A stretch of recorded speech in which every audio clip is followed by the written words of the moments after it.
한 여성이 초인종 소리에 문을 엽니다. 그리고 의문의 봉투 하나를 건네봤는데요.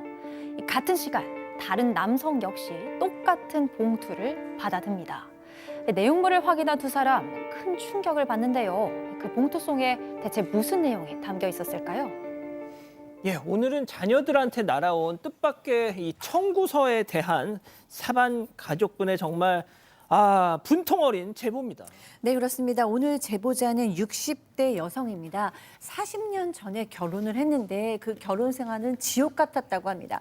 남편은 늘 술에 쩔어 있었고요. 다음 날 출근을 안 하기 일쑤였습니다. 게다가 제보자가 벌어온 돈까지 남편의 도박 자금으로 사라졌습니다. 아이가 셋이나 됐어요. 그래서 어떻게든지 참아보려고 했는데 남편은 술만 마시면 물건을 던지고 아이들 앞에서도 폭언을 했어요. 그래서 이혼을 하자라고 얘기하면 그날로 가출을 합니다. 대화를 못 하잖아요. 그리고 한참 후에 들어옵니다. 그리고 또 며칠 있다가 또 이런 일이 반복되고 또 가출하고 이런 식으로 살았다고 합니다. 이런 인간하고는 더 이상 살 수 없다. 이혼을 위해서 특단의 조치를 합니다. 자, 직접 얘기 들어보시죠. 이랑이 이제 생활의 역사라도 거의 노름이라고 일을 안 했어요. 거의 안 했어요.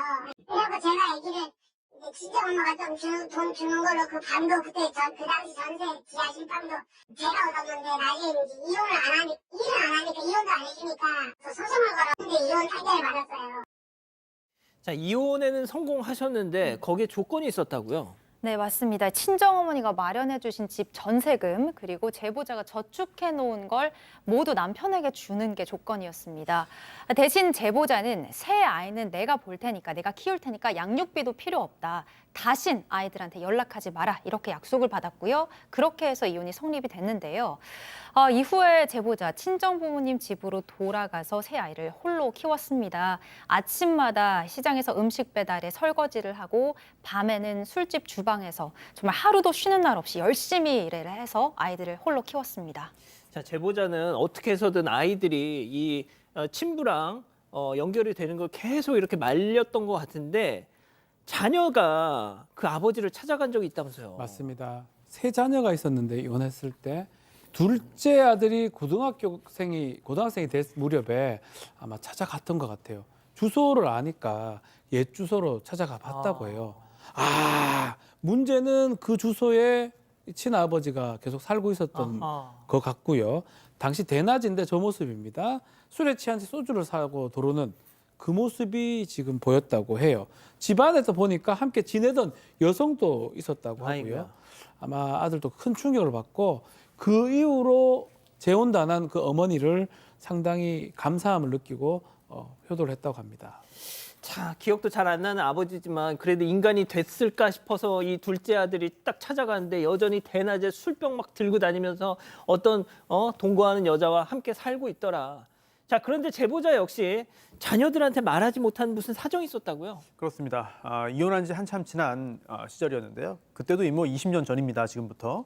전 남편의 모친, 그러니까 전 시어머니가 찾아온 적이 있었어요. 찾아와서는 내가 몸도 안 좋고 아들도 연락이 안 된다면서 집에서 쫓겨났다. 아들 도박비 때문에. 그러면서 좀 도와달라고 한 겁니다. 제보자에게.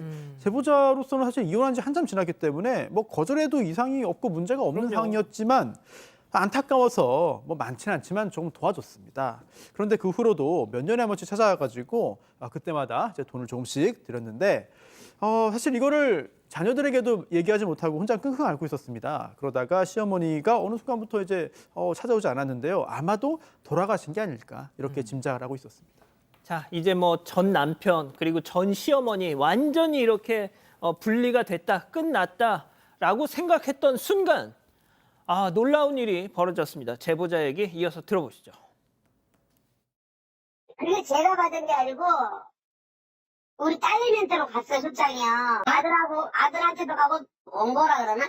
네, 근데 그거를 하나 둘 이렇게 정했어.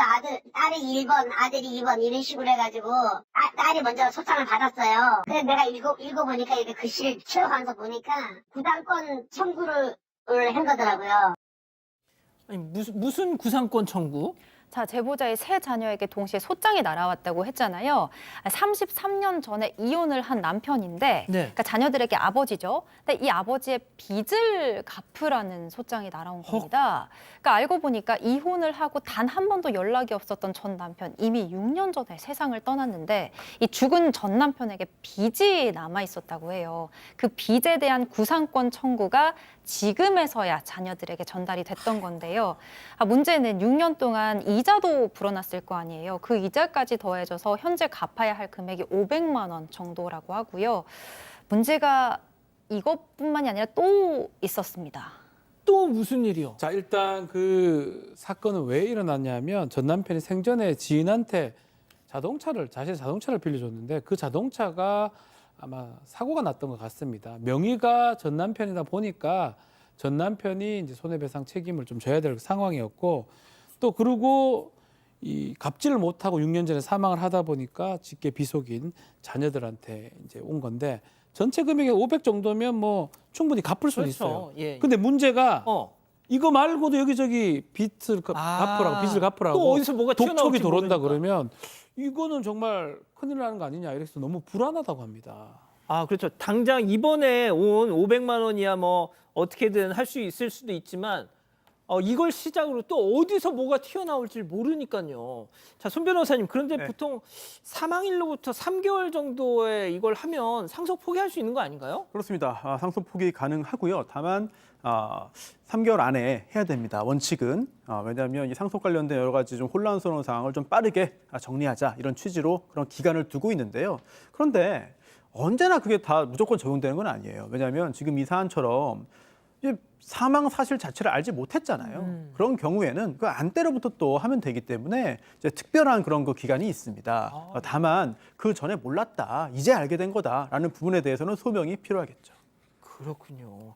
아, 근데 이 교수님, 이런 일들이 너무 많아, 진짜.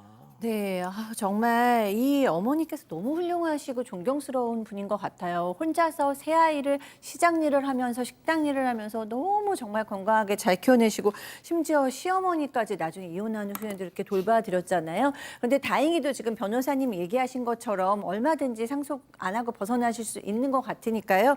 다시는 이런 일 당하시지 않고 이제 과거로부터 완전히 벗어나셔서 건강하고 평화로운 시간 보내셨으면 좋겠고요. 이런 일로 억울하게 이렇게 힘든 일 당하시는 분들도 없으셨으면 좋겠습니다. 자, 박 변호사님 예. 다시 한번 정리해 주시죠. 그러니까 사망일로부터 3개월 이내에 상속 포기를 하면 이 빚 안 물려받아도 된다. 네, 원래는 이제 원칙적으로 그렇지만 예외적인 부분이 있습니다. 과실 없이 중대한 과실 없이 그 사실을 몰랐는데 알게 된 날로부터 석 달입니다. 그러니까 지금부터 석 달 안에 다시 상속 포기 가능하니까요. 그 이전에 뭐 별 문제가 없었다 그러면 지금이라도 상속 포기하는데 저는 뭐 좀 추가로 상속재산 조회를 해볼 수가 있습니다. 직계 비속이기 때문에 해서 확인한 다음에 포기를 하셔도 될 것 같습니다. 뭐 크게 우리 두 변호사님들 말씀 들어보니까 걱정 안 하셔도 될 것 같네요.